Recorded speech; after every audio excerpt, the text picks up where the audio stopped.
UFC 328 just ended. What a fucking card.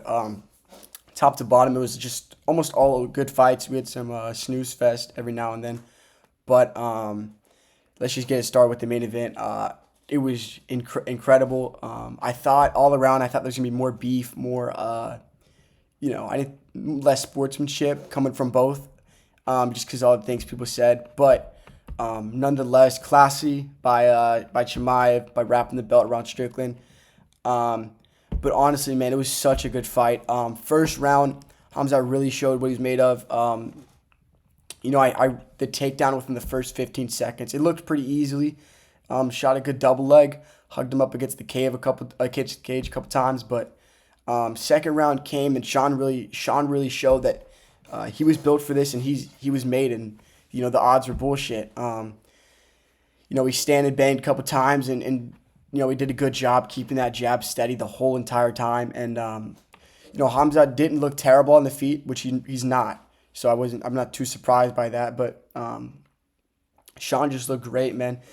The perfect posture that he has, it really worked against Hamza. And Sean did a very, very good job just staying in the middle of the cage the whole time.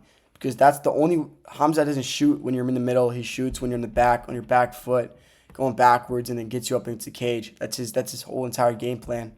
And when he gets on you, he wraps around you, and you can't escape. It doesn't matter who you are. When Hamzat's on you, he can ragdoll you the whole time. But I think Strickland did just a great job, just denying those takedowns. Getting past that first round. A lot of fighters go to the first round and they get taken down like that and beaten up like that. Not really beaten up because Hamza doesn't do shit, but you get on the floor like that easily. That can a lot of your momentum can just go away and your confidence in yourself. But third round hit and it was just a stand and bang the entire time. Third and fourth rounds were just straight. You got to take down the end of the fourth, but still, just the third and fourth rounds, bang. Third round was incredibly close. So was the fifth round. I haven't seen the scorecards yet, but I think I definitely gave it to Strickland by very slim margin. I just thought he had more action going on. Hamzat liked to keep the pressure up, which he did a good job of in that round. But still, I think the volume that Sean was throwing at, even if it was just a little jab, just that volume was good enough for me to give him round. So round one, obviously Hamzat. Two was obviously Sean. Three could have went either way. I went Sean. Fourth round was by far Hamzat. He was back. I think he got a takedown in the early stage, and he got another one ending it. So I had it 2-2 going in the fifth, which if you would have told me it would be 2-2 going in the fifth earlier today, I wouldn't have believed you. I was surprised by that. In the fifth round, Sean showed some initiative. He got down. Hamza was able to get him down a couple times, but Sean got right back up, kept the jab going, and he even brought out some kicks in the fifth too. Brought out the steep kick and just shit like that. And it was a really good game plan. I am kind of confused on what Hamza was doing. The stand and bang, I don't quite understand it. I'm sure he was gassed out, and I'm sure that's part of the reason that he wanted to stand and bang. And Hamza found some success in that, and I think he wanted to keep going through it. But I couldn't believe it. So fourth round was Hamza, and fifth I gave it to Strickland. What an incredible fight. I had it 48-47, and I agree with the judges. And I think that it could have gone either way. Either way. Watching it with some people at the house, and we were nervous. We didn't know who it was going to be. But at the end of the day, I'm really glad they gave it to Sean. I'm really glad. I didn't really want to watch Hamza, hold on to people. So the question is, what's next for Sean and Hamzat? Strickland, they could do DDP again, which I don't think they should. I think you go with Mavov but you can't do Hamzat DDP either. So it'll be interesting to see what they do at the 185 division. But just what a fight overall, and it was genuinely just a spectacular experience watching that, and it was great. Really happy with the outcome. Very surprised by it. Just great all around. The co-main event was no different. Joshua, oh god, Joshua Van versus Tatsuro Taira. Another scrap. Tatsuro Taira showed incredible heart, incredible grit in this fight. Even though he lost, I still think he looked good. He got outstruck pretty badly on the feet. Every time it was a stand and bang, you kind of thought he might get knocked out. And Van hit him a couple times, knocked him out clean, or got a knockdown clean, hit him flush in the jaw, and he was on. Yeah, got him on the back, and I think they could have ended that fight there. I think that was in the second. The second, because Tar looked very dominant in the first. Second round, Josh Van looked a little bit better on the feet. And in the third and fourth rounds, it was the same. But I think there was a couple times I think for sure that the refs could have called it on Taira and stopped the fight. And I think it was a little bit early stoppage when they did it in the fifth. I think he could have kept going a little bit. At the end of the fight, he did drop down. He dropped to a knee, put his hand on the mat. So I think it was an okay stoppage. I think they could have let going. I just thought there was a lot more that was in the fight that was worse than that scenario in the fifth. So I'm glad they didn't call that, but I'm kind of upset they did call that. But it's whatever. But just a really, really great scrap for two great flyweights that have a super bright future. This is definitely not the end of the road for Tatsuro Taira. I think he's going to be a force in the flyweight division for years to come. And I honestly, even in a rematch, I wouldn't, put the house on Van. I really wouldn't. Tatsuro Taira is just, his takedown game is really good overall, but just today it wasn't it. He didn't do a great job at keeping Van on the ground. I thought Van did a really good job of using the cage and a really good job scrambling and getting back up on his feet. But yeah, man, you can just see it here. Total strikes 190. When it was on the feet and not on the ground, Josh Van really proved that he's maybe the best striker in the division. And I think for either of them, it has to be Pantoja. I think not for either of them. I think Taira could get the loser between Cap and Horiguchi, or if they decide to do the Pantoja route, they could just go Taira gets the winner. I don't know, but another great scrap in this fight. It was awesome. I really enjoyed watching this fight with buddies, and it was great. What a good two co-main and main. It was just spectacular. Third fight on the card, the featured bout, Volkov versus Cortez Acosta. Another one that was kind of wishy-washy. I didn't see a 30-27 in sight. I didn't think they would do that. I thought neither of them looked great. I think if I guess they would do the title shot for Volkov now. I think Pereira, Gane, Aspinall, I think they all three would win against Volkov. And I thought Waldo didn't look great. Obviously, he's a lot quicker than Volkov just because, he's a shorter guy and just it's such a long reach for Volkov. But I think Volkov did a good job keeping the range and keeping the fight where he wanted to. Great leg kicks all around. I think that really, really set him apart in this fight, and I think that's why they would even give him the decision. Body was good, and another fight where it was a good fight, obviously, but I think I really do think this one could have gone either way. I really didn't see a 30-27 at all. I was definitely nervous for the the scorecard reading. I thought it could have really just gone either way, but I'm happy it was Volkov. When I heard the 30-27, I knew that it couldn't have been Acosta because I can't remember if it was first or second, but there was a round for sure where Volkov for sure won that round, and Waldo didn't have any of those. So another good fight. Next fight, maybe the biggest sleeper on the card, but the most dominant performance on the entire card was Sean Brady. Sean Brady did a great job at mixing in the single leg and the double leg takedowns this fight. Just really, really gave it to him. And when he was on the ground, he was on top or on the back, he would just do like whack-a-mole on Joaquin Buckley, and he had no answer. I didn't see this fight going this way either. I had Sean Brady winning this fight by decision, and I was right, but I didn't think it would be like this. I didn't think he was just going to be able to take down Buckley the entire fight because, obviously Buckley's good on the feet, and he's a good striker, but so is Sean Brady. And obviously Sean Brady's a great wrestler and jiu-jitsu fighter, but I thought that I thought Sean would be on the feet longer than he was. Obviously, you see 12 minutes control time. So just a really dominating performance. Got two 10-8 rounds. Really phenomenal. I don't know why some judges didn't give him a 10-8, which was bogus, but it was just so good. Next fight, King Green versus Jeremy Stephens. Got this one right too.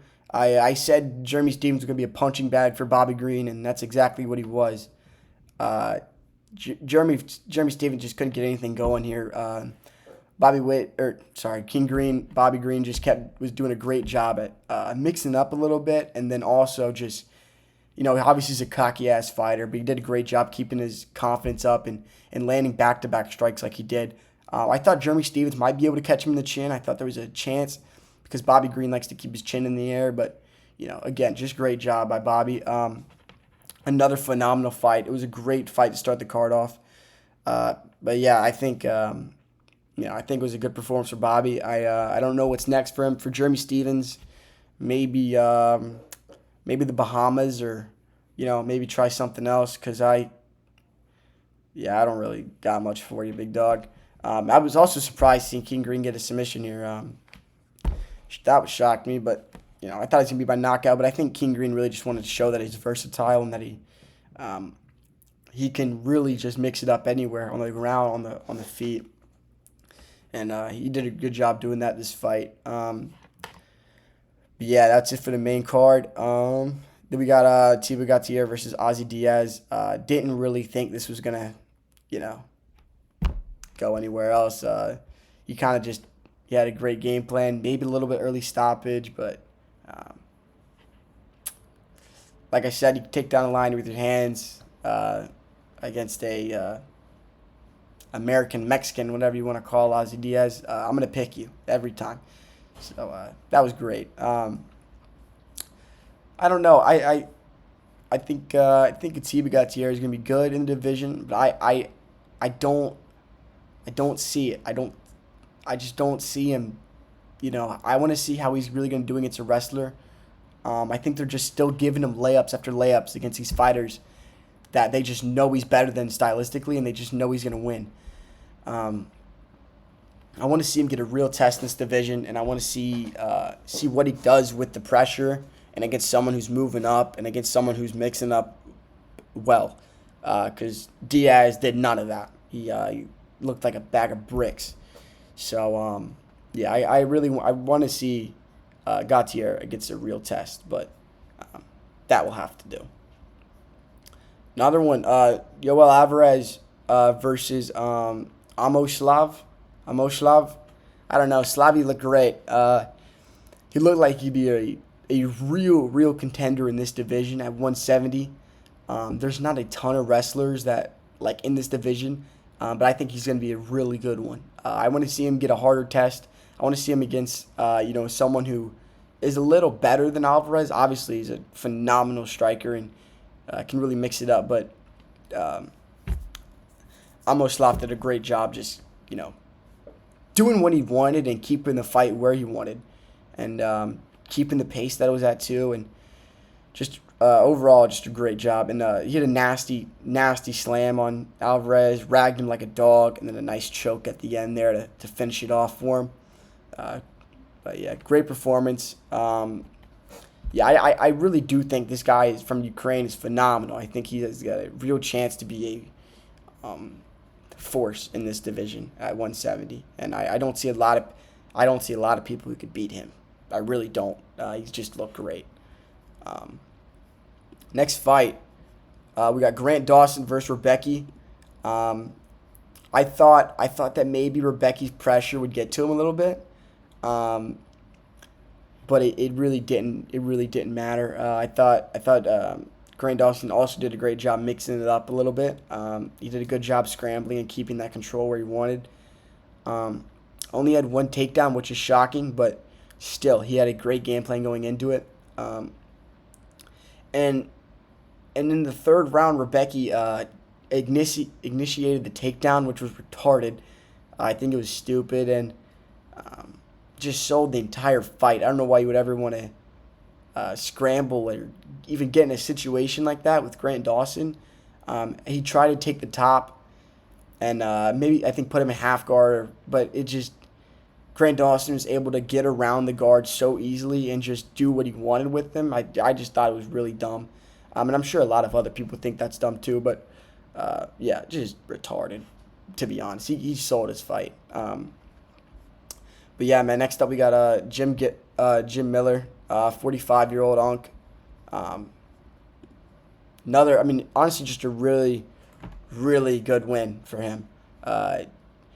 First off, Joe Rogan just wouldn't shut the fuck up about the Thai Steel Cups. Like usual, any fighter had a calf kick, just kept mentioning it over and over. He was almost unbearable on this card, to be honest. I kind of was tired of hearing him speak. But yeah, Jim Miller, obviously, great submission game. One of the best. He's got his longevity is so well in this sport, and he said he's got a couple more in him, and I think he does for sure. But that was a really nasty gilly. Maybe it was a Darch. No, I think it was guillotine. It says it. Yeah, fuck me. But just a nasty guillotine overall. Great Win again for Jim Miller. Representing all the unks out there. W. Roman Kopylov versus Tulio. I'd Tulio here for sure. I thought Tulio did a great job with his leg kicks in the first, and I thought they both had good exchanges in the first. And then he even cut up Kopylov pretty bad on that eye in round 2. That eye was disgusting. I think if the ref really got a good look at that eyelid, he would have called it. Just disgusting, actually. Almost wanted to throw up everywhere. But and then Kopylov even knocked him down, and then grabbed Tulio with 45 seconds left of the round, just hugged him against the cage. Tulio was rocked really badly. I can't remember which knockdown that was. Maybe it was like the second or first, but it was disgusting. And Tulio looked like he just didn't know what was going on. And just really another dumb play by Kopylov. He did get the win, though, 29-28. Pretty easily. There was no discussion here. If I saw a split, I would have thrown my remote at the TV screen. Just nothing here to even think that Tulio had 2 rounds on him. Just nothing. Kopylov did not look bad this fight, though. Last 2 fights, I even said in the prediction, I thought he looked really flat. I thought he wasn't throwing as much as he should have. But this fight, he did a really good job with the exchanges. Every time Tulio threw, Kopylov countered him right back with a combo. And I thought it was great. So just a really good game plan there. Tulio likes to keep his chin in the air as well, and Kopylov sure as hell took advantage of that with 3 knockdowns. So, yeah, really good game plan by Roman Kopylov. Another fight that was pretty entertaining, this card. And then you got Zapatini versus Gomez. I had Zapatini here. I got nothing much to say on this fight. Just pretty dominant performance, honestly. I thought it was 30-27 as well. He did a really, really, really good job, keeping the fight where he wanted, and then also was able to mix in the takedowns. Obviously, his takedown percentages was not as good as he wanted it to be. Gomez did a really good job at trying his best to stuff those takedowns. He stuffed 17 of them, which is pretty good. But it's the 3 that he didn't stuff is what really won him the fight. But yeah, man, Sabtini also did good with the leg kicks and the strikes, and just he really wasn't that great in this fight. Neither of them looked spectacular, but it is what it is. And then you got Bang Sirkaev, Khamzat's Joker. At least one of them won tonight. W, I guess.